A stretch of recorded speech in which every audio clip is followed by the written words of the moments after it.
तो आदाब, नमस्कार, गुड इवनिंग, सत श्री अकाल। एक बार फिर आप तमाम लोगों का स्वागत है। उम्मीद है पूरी फैमिली अच्छी होगी। कहानी तिरुपति की है। 23 जून की बात है। 23 जून को तिरुपति के अलीपिरा पुलिस स्टेशन में एक कॉल आती है।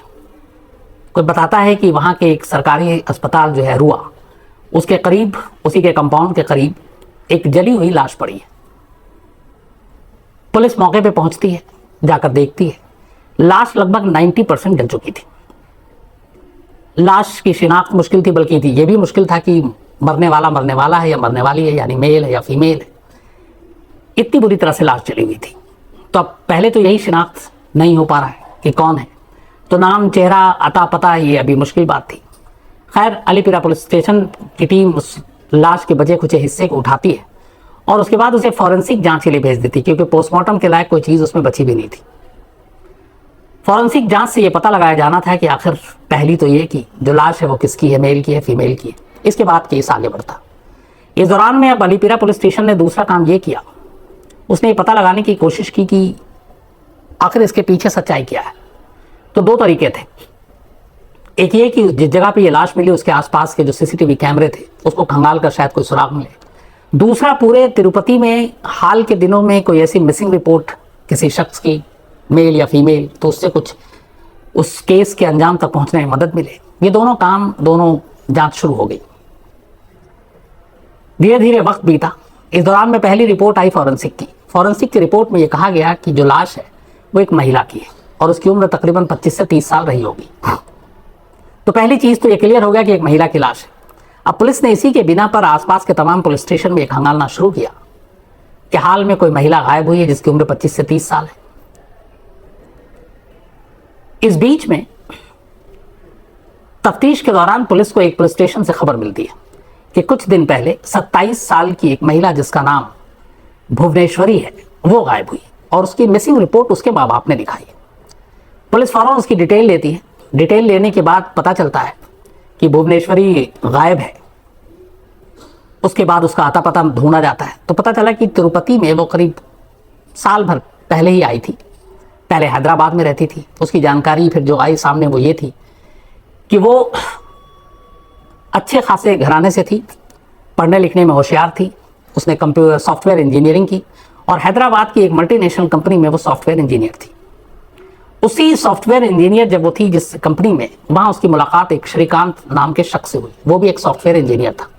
दोनों में दोस्ती होती, फिर प्यार होता है। चूँकि लड़का अच्छा था, लड़की भी ठीक ठाक, दोनों के घर वालों को कोई एतराज़ नहीं।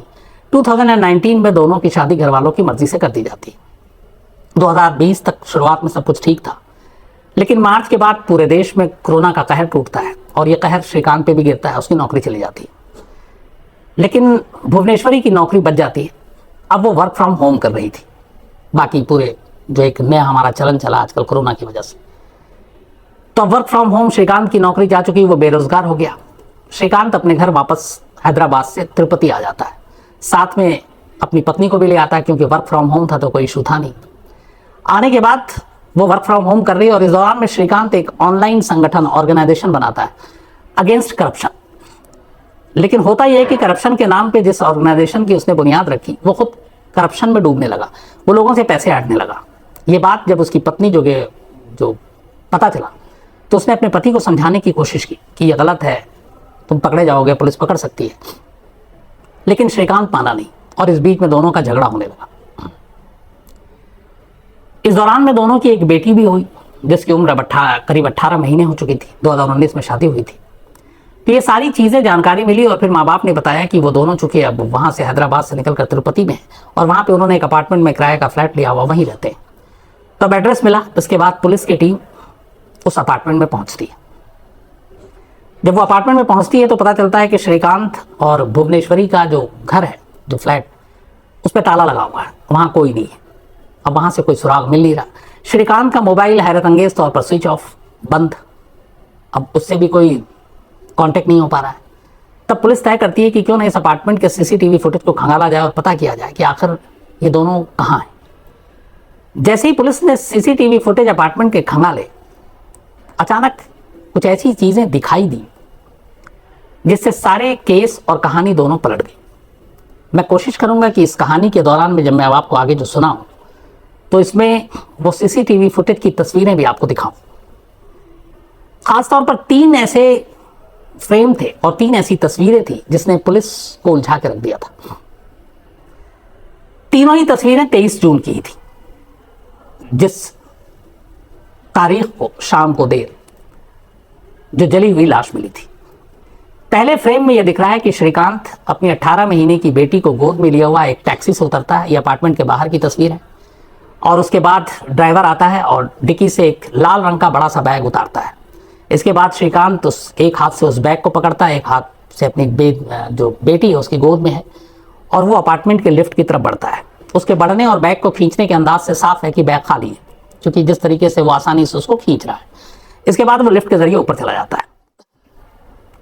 दूसरी तस्वीर इसके कुछ देर के बाद सामने आती है। अपार्टमेंट में अब श्रीकांत अपने घर के दरवाजे को खोलता है और वो बाहर निकल रहा है। इस बार जब वो बाहर निकल रहा है तो उसके हाथ में वही लाल रंग का बैग है, लेकिन दरवाजे से बाहर इस बार उस बैग को खींचने में उसे परेशानी हो रही है।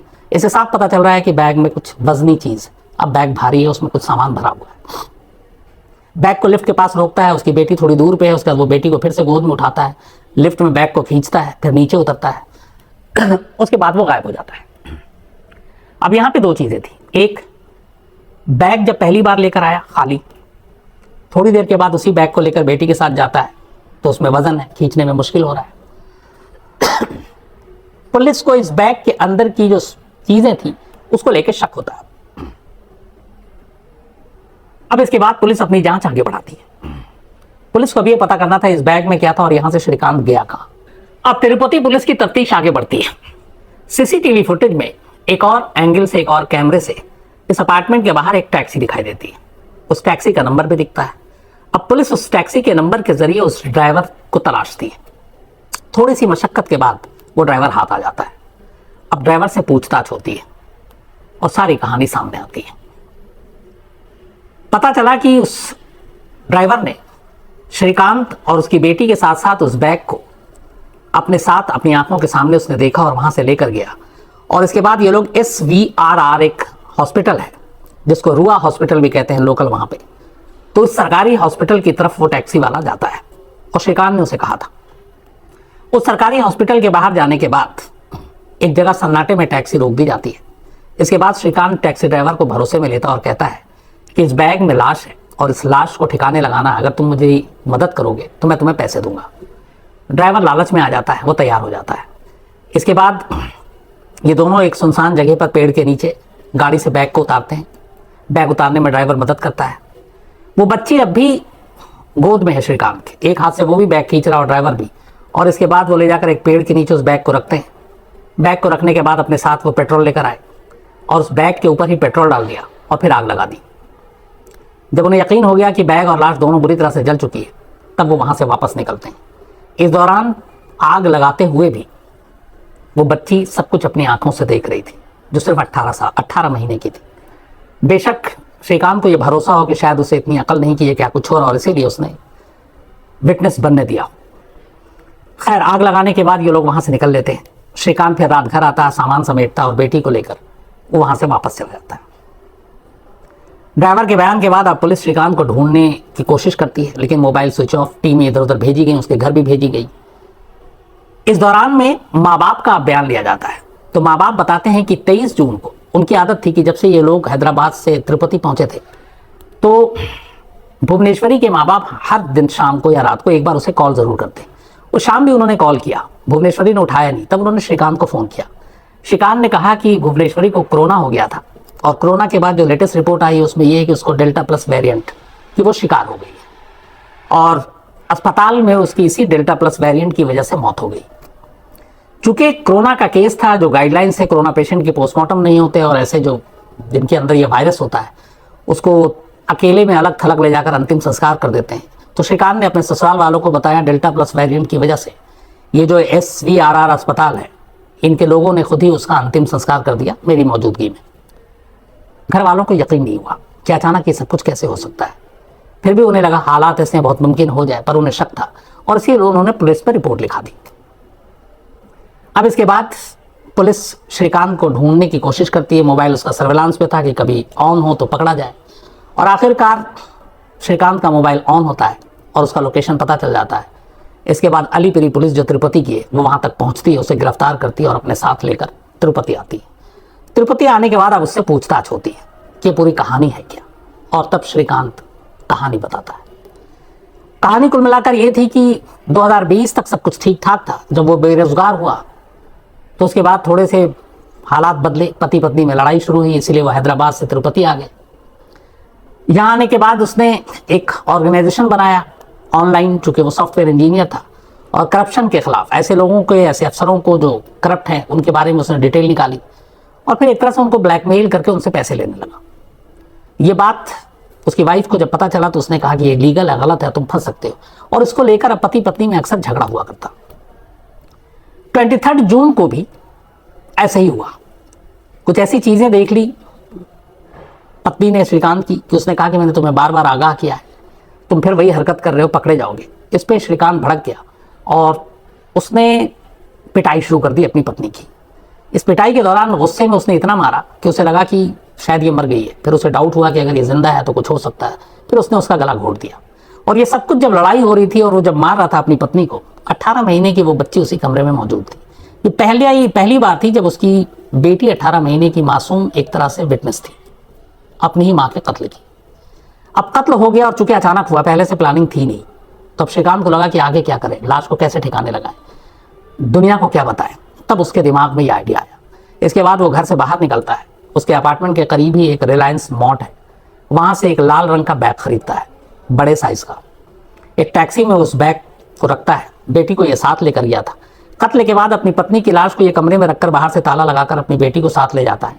बैग लेकर फिर ये वापस आता है। तो ये जो तस्वीर है, जो सीसीटीवी कैमरा जिसमें बैग वो आसानी से खींच रहा है, ये उस वक्त की है जब ये मार्केट से बैग खरीद कर लेकर आया। इसके बाद लिफ्ट के जरिए अपनी बेटी के साथ ये ऊपर जाता है। कमरे में थोड़ा वक्त लगता है क्योंकि अब उस बैग में उसकी वाइफ की लाश को ठूंसना था एक तरह से। अब ये अभी तक पता नहीं चला है कि उस बैग में उसकी वाइफ की लाश क्या उसने मोड़ कर रखी, ठूंस कर रखी, जबरन किया, या उसके हाथ पैर तोड़े या कुछ और किया, ये अभी रिपोर्ट आनी बाकी।